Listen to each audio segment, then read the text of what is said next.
Good morning, Hawks fans. It is September 6th, and it is another edition of Coach's Corner. I'm Jason Schanzel. I'm with the always wonderful Coach Enright. We're going to talk about last week's game and preview next week's game. So, tough loss to Whiteland this past week, Coach. What are some of your major takeaways from that? Yeah, first one of these shows coming off a loss, so a little bit different. But talking to people, you can be on top of a mountain one week in football and then at the bottom of a cliff the next. So there were some good things to take away from the game, but some of the major takeaways, in my opinion, just were kind of the blunders on special teams and snaps from our offense. So we've talked to those guys, and we're going to make those corrections. But when you have 5 turnovers in a game, including the opening kickoff that drops in front of your kick returner because of the sun, kind of a fluke thing. He didn't see the ball. Those things happen. Their field not built the correct way. Not supposed to run east and west. Supposed to run north and south. So the sun's never in their eyes. But it happened, and it was a freak accident. They started the ball at the 10-yard line to start the game, even though they kicked off to us. Defense bowed up, held them to a field goal, and we went right down the field and scored. So, even with the bad start, it still looked promising. But then we had some snap issues, and sometimes that happens. We've changed centers a few times over the summer. Javian hasn't played center since he's been in 7th and 8th grade, and he was doing a great job. But sometimes playing two ways and playing a lot of snaps, you can get tired. And so big guy, the snaps were coming in hard, coming in high, and we're not putting it on him by any means. But when we had good snaps, we were successful, and then. When we didn't, we weren't. So, and then the major takeaway, obviously, is in football, when a stretcher comes out on the field and a jersey's cut off and you're on a back plate and the whole crowd is just on a knee, and it's hard emotionally. For both parents, I mean, it's a parent's worst nightmare. Obviously. Yeah, definitely. You don't know what's happening. Is it neck? Is it spine? So that's very hard to deal with. Not only you see it in the NFL with guys in tears on the field, let alone 15, 16-year-old kids and moms and dads. So just really thankful that Bo's okay and everything was checked out. But when that happens midway through the second quarter, it's very difficult. Bonnie came in and did a great job, but he hasn't had a lot of quarterback reps, just to be honest. He's a starter on defense and had a big role against Whiteland defensively. And so I'm just really proud of him because he came in and did everything he could to right the ship and get us going. But again, we just couldn't get out of our own way. When you make that many mistakes against a good team on the road, you're not going to win. We kept it close because of our defense and because of our kids' toughness. Just didn't have enough to overcome those mistakes. Well, and I think we all know, Whiteland's a team we're probably going to see again. We hope so. We'll get another shot at that. I have no doubt. So going along with that, who stood out to you offensively this week? Well, I think Impododo really stood out. Again, he's worked his butt off to become, kind of a force in the backfield. He's strong, he's fast, he runs the plays correctly, his footwork, his hands, his blocking they've all improved each week. So he had 8 carries for 97 yards, which 12.1 yards a carry. And just tough and physical and did everything he was supposed to do. And then grading out on the offensive line, we finally got somebody in the 90% range from Coach Sherritt. 90%, A-minus. But Tyler Cooper continues to be impressive up front, along with everyone else. Callie and Surb and Javian and Cole all had good games. We rushed for 200 yards, and we did a good job up front. We just couldn't overcome some of the snap issues. But Farrell had six touches for 40 yards and a touchdown, and then Bonnie came in and had 45 yards rushing and a touchdown and threw for 70 yards. Did throw 2 interceptions and had a fumble, so ball security has been kind of a focus this week, but one of those was on Coach Enright, maybe the worst play calling sequence in the history of football at the end of the half. Not everybody's perfect, Coach. I mean, you're allowed to make one mistake every 10 years, right? Oh, yeah. Throwing the screen pass inside the 5-yard line with 30 seconds left in the half is not my best. Well, and you alluded to it earlier, though, with the whole situation that happened, because that happened right after Bo's injury. He goes out.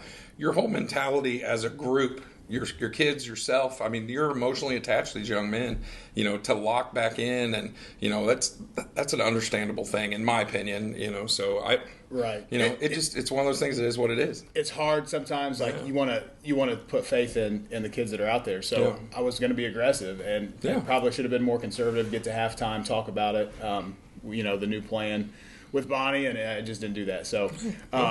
We'll get better, lick our wounds, and move on. But, offensively, there were still some bright spots. So. Yeah, definitely. Yeah. Well, and I think it was also nice to see, too, a lot of teams just fold up shop and call it a day, and we're still out there battling, still scoring touchdowns late, trying to make a game of it and trying to get a win. So I mean, that's admirable in my opinion. Proud of our kids for that, for sure. How about our defensive guys? Who stood out defensively? Defensively, we had kind of a new guy step up on the defensive line. We've talked about him occasionally, but Jalen Shanks just had an amazing game. Great. He had six tackles, 1 assist, 3 tackles for loss, a sack, won the wetsuit flag. That's awesome. So having MJ back out there, MJ had a great game as well, but him and Shanks together really kind of were those the quick. They're not. Shanks isn't the biggest guy in the world. He's probably 5'7", but he's hard to block, man. He's like a little bowling ball, fire hydrant. That's 2 weeks tough. in a row. He's played really well. It is. So really proud of those two guys up front, and then. Aguirre had 12 tackles, so he's third in the area. Machine. Yeah, 39 tackles in 3 games, 13 a game, so he's playing great. And then Steve-O, just his leadership, he had 8 tackles, but continuously trying to pump guys up on the sideline and get people's spirits up when things go wrong. Him and LaFollette both, they won the Let's Ride, the Or, cool. Just for being positive on the sideline. And Elijah Trammell had a great game. Continues to play smart. He's a smart football player. He's in the right spot. We talked a lot this week about execution so far. We didn't execute like we wanted to, but Elijah is really good in the back end of making sure guys are aligned right, alignment, assignment, attack. So really proud of him. And then Kaz Hicks had a great game as well, 4 solos and a pass defense. But those were the performances offensively and defensively that kind of stood out. Well, let's hit the third phase. What about our special teamers? Struggled. Yeah. Snaps on punts. We're trying to shore that up. We had the kickoff return drop right in front of us. We didn't get a chance to use Vogel very much. We went for 2 one time, so he only kicked 1 extra point. No field goal attempts. We've got to make him more of a weapon. That game just didn't lend itself to allowing that to happen. So special teams have been huge the first 2 weeks, and part of the reason why we won, and then not so good as you can see in that third phase that kind of helped spearhead this loss. So we'll get better on special teams. They're still studs, and Vogel's still a great kicker, obviously, and we're going to talk to a few of those guys here in a second that are on the field goal EP team. But 3 phases. I thought the defense played good enough to win. I thought the offense made too many mistakes, and special teams make too many mistakes. So you lose 2 out of 3 phases on the road against a good team. Tough to win. Yeah, very tough. So all right. Well, I'll tell you what, we're going to leave Whiteland in the past where it belongs, and we'll move on here. But we're going to bring in a couple of players here in just a second, and we'll get to talk to them and kind of get to know them a little bit better. So, looking forward to talking to those guys. Yeah, awesome. All right, folks, we're back here with 3 standouts on our special teams. We have the holder in Brycen Bonawitt, the long snapper in Alec Surber, and our standout kicker, Ashton Vogel. How we doing, fellas? Good. All right, man. Glad to have you guys. I've got some very hard-hitting, tough questions for you to answer. Are you ready? Yeah. All right. So question number 1, and we'll probably just go this order here. So what is harder, snapping, holding, or kicking? Kicking. Well, hold on. Recanting Are we talking about in football? punting? What? We'll just say count? kicking field goals. Okay, kicking field goals is harder, yeah. I would say holding. Yeah. Whoa. I really would. What say you, kicker? Either holding or snapping for sure. Oh, look at this mutual respect society over here. I like it. All right. What's one thing that you are afraid of? And this could be anything in the world. Bugs. Hate bugs. I would say drowning. Ooh. I'm not a fan of drowning. Snakes. I'm kind of with this guy. Drowning is a little terrifying. Let's see. If you could afford any car in the world, what would you get and drive? I would get a McLaren. Ooh, fancy pants. I would get a Nissan GTR. All right. Just any Corvette. Corvette. All right. I'm not going to lie. I like all three of those cars, so we're good. What is a hidden talent that you possess? And you can't say long snapping. That's a weird one. You want me to come back to you? Yeah. All right. What do you got, Alec? Hidden talent. A hidden talent. I would say I'm really good at swimming. If that's, All right.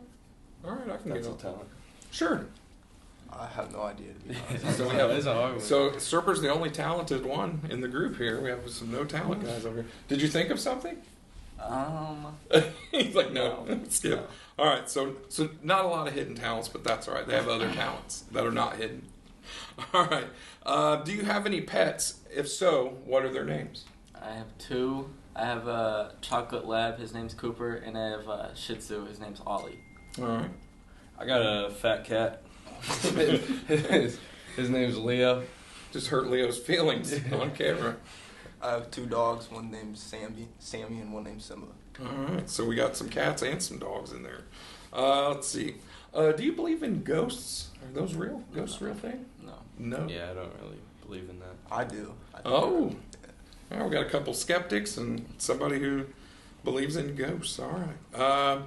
Let's see. Last but not least, what is your go-to snack? Mike Nikes. Ooh, I would say fruit snacks. Fruit snacks. Sour Patch Kids. Man, you guys are so pretty good answers, not gonna lie. These are pretty good answers across the board. All right. So, folks, that about does it for us today. If you want to see these guys, they're going to be in play on Friday at 7 p.m. Come out and support these guys. They have been a special group this year. I can't tell you how special this group of guys has been. This is probably the best group of snappers, holders, kickers we've had in my time here at Decatur. So it's a pleasure to watch you guys work and just see how you guys do your thing. So I'm excited to see what happens on Friday at 7 o'clock at DeVere Fair Stadium. Thanks for your time, guys. I appreciate you. Thank you. Have a great day. All right, we're back with Coach Enright, and this week we have an old friend, or foe, if you will, coming in to DeVere Fair Stadium in Martinsville High School. We have a little history with Martinsville, and so why don't you tell us a little bit about Martinsville and Friday night? First of all, led by Brian Duggar, who's a longtime coach at Southport. We know him well, scrimmaged him many times, good friend of Coach Gooden and myself. But Brian does a great job with their team, kind of a sort of a passing game guru, so to speak. He calls all the plays. You know, they're no huddle, and the quarterback gets the call from the coach right before the play. And so he's a really good coach. He's got that community and program believing, and they've kind of turned the corner the last couple of years. But they've got a good quarterback, 6'4", 200-pound kid that can really throw it, and some good receivers, Hunter Stroud and some other guys. But they're going to be a challenge. I mean, the year that we went to the state championship and won every game, the game we lost was to Martinsville. So we know they're always tough. Yep. They're always going to play us well. They get very excited for this game, and so they will present some challenges. They're defensively, they play a lot like New Pal. They're a 3-3-5 odd stack, a little bit different in the back end coverage wise, but very sound and have some physical linebackers and a quicker defensive line. New Pal's was kind of bigger. So more of a similar defensive line to Whiteland with some kind of in-between size guys that are quick. Mm-hmm. So we'll have to really shore up our blitz pickup and those things. But should be a great night. I mean, youth. I think we've got youth night. So all the youth league kids get in free with their jersey and they'll get recognized. So that's always a fun night to have the kids around and they look up to our players. So for sure. I know Riker, my son, loves that night. Gets to wear his jersey and run out on the field. And the Colts. Right, he's a Colt, baby. Colt, yep. So should be a fun night of football. We're looking forward to it, and just each week is its own chapter in a book. No doubt. And first two chapters of the book were very exciting, and then this last chapter we're ready to turn the page. Let's get to chapter 4 and see what we can do. But I'm fully expecting our kids to bounce back, rally around Bo, the situation that occurred, and kind of grow together through it. And not panic and blame or point any fingers. No, we're just going to get better. Yeah, and I don't think you can. I mean, you win as a team, you lose as a team, and you Especially like this year, these kids, man, they really buy into each other. So I agree. it's been fun. Yeah, so. I couldn't agree more. I feel like the camaraderie between the guys is pretty tight. Yeah, so, I do want to shout out though the JV and 9th grade teams just real quick. Yeah, both sure. had huge wins. The freshman team led by Harmon Cooper and then also Chad Ice and Dennis Hoskins dominated Whiteland. Some key performers for them were Daniel Ajali, John Rolling, Dominic Friend, and Stephen Campbell. Are the 4 guys that they gave me of names of guys that stood out. And then our JV team led by Coach Ray, Coach Bryant, Coach Evans, and Coach Whitfield. I think they won 34-6. Just another dominant performance. So when you can get up Saturday morning and after a tough loss on Friday and dominate, for 4 hours on a Saturday morning with your young guys, Braylon Morris, B.J. Johnson, Jaden Osborne, and Caden Capps were the standouts there, and Landon Hazelwood. But just a testament to those guys. It's hard. Yeah. You get home late on a road game on a Friday night, and you got to turn around and get up at 7 a.m. and put the pads on again. And on a Saturday when there's not as much fanfare and it's not Friday Night Lights. And just really proud of those guys for being locked in and bought in and dominating Saturday to kind of springboard us into the next week. And I'll back you on that. If you guys haven't been out here on Saturday morning, obviously this week both of our JV and freshman teams are on the road at Martinsville, but the following weekend, if you got an opportunity to come out and watch these kids play, it's fun to watch. Fun. Yeah. I get the pleasure of announcing it, and I mean they're pretty good. Yeah. Both those groups are pretty extraordinary. So. All right. Well, that'll about cover it for this week. Hope to see you out Friday, 7 p.m. 7 p.m. Beach night. Beach night is the theme. So wear your lays and your hula skirts and coconuts and all that good stuff. So we'll see you then, and have a great night. Thanks so much. Go Hawks.